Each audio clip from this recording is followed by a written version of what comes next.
آئیے ناظرین، ایک خاص وظیفہ، ایک خاص روحانی علاج ماہ رمضان المبارک کی آمد کے حوالے سے، اور یہ عمل ایسا ہے ناظرین، پہلے چلے آئیں میں آپ کو اس کی فضیلت میں عرض کروں۔ فضیلت اس کی کیا ہے؟ بڑی کمال کی اس کی فضیلت ہے۔ دو فضیلتیں ہیں، وظیفہ ایک ہے، فضائل دو ہیں، دو فضیلتیں ہیں۔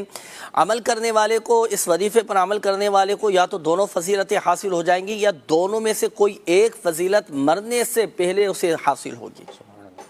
پہلی فضیلت تو یہ کہ خواب میں اللہ پاک کا دیدار اسے نصیب ہوگا، اللہ پاک کے دیدار سے وہ مشرف ہو جائے گا، ایک یہ فضیلت۔ اور دوسری فضیلت یہ کہ یا تو وہ شب قدر حاصل کر لے گا۔ یہ دو فضیلتیں ہیں، یہ کسے حاصل ہوں گی؟ آئیے اب میں آپ کو بیان کرتا ہوں کہ یہ دو فضیلتیں یا دونوں میں سے کوئی ایک فضیلت کون حاصل کر سکے گا۔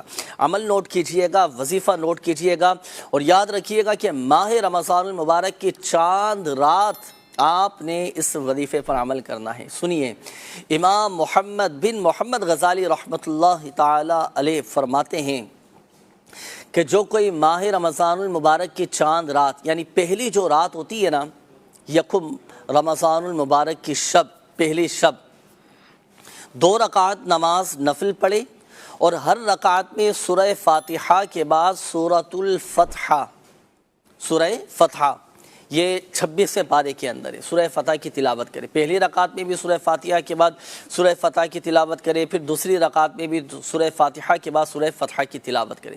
جب یہ 2 رکعت نماز مکمل ہو جائے نا، اب 10 مرتبہ سورۃ القدر پڑھے، اور پھر 10 مرتبہ پیارے آقا صلی اللہ تعالیٰ علیہ وآلہ وسلم کی بارگاہ میں درود پاک پڑھے، تو اسے مرنے سے پہلے ان 2 فضیلتوں میں سے کوئی ایک فضیلت حاصل ہوگی۔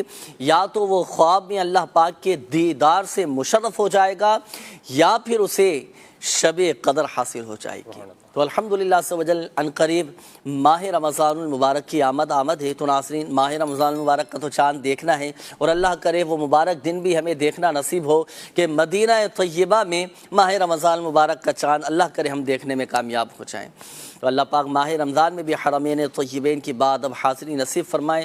تو جب بھی آپ ماہ رمضان المبارک کا چاند دیکھیں تو چاند دیکھنے کے بعد دعا بھی پڑھیں، شکرانے کے نفل بھی ادا کریں، سجدہ شکر بھی ادا کریں۔ اللہ پاک نے اتنی بڑی نعمت ہمیں نصیب فرمائی ہے نا، اور پھر نیت بھی کر لیں کہ انشاءاللہ الکریم مکمل روزے رکھیں گے، مکمل نماز تراویح، فرائض اور واجبات کی پابندی کے ساتھ ساتھ نوافل کی کثرت، بالخصوص نماز تہجد کی ادائیگی ماہ رمضان میں بہت آسان ہو جاتی ہے۔ تو ضرور نیت کیجئے، اس پر عمل بھی کریں گے، اور ماہ رمضان کی پہلی رات اس وظیفے پر ضرور عمل کیجئے گا انشاءاللہ الکریم۔ اللہ کی رحمت سے اس کی برکتیں حاصل ہوں گی، اور جو 2 فضائل بیان کیے نا، یا اللہ کرے دونوں ہی فضیلتیں ہمیں حاصل ہو جائیں، نہیں تو دونوں میں سے کوئی ایک فضیلت انشاءاللہ الکریم حاصل ہو جائے گی۔